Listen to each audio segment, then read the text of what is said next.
ngadan marwe hajing kenja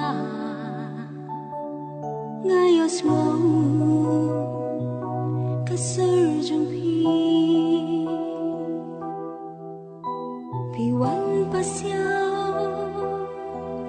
lakum hangai ngamyo i kaderjung ngadang marwe hajing kenja ngayos mo kaserjung piwan pasyaw lakum hangai ngamyo i kaderjung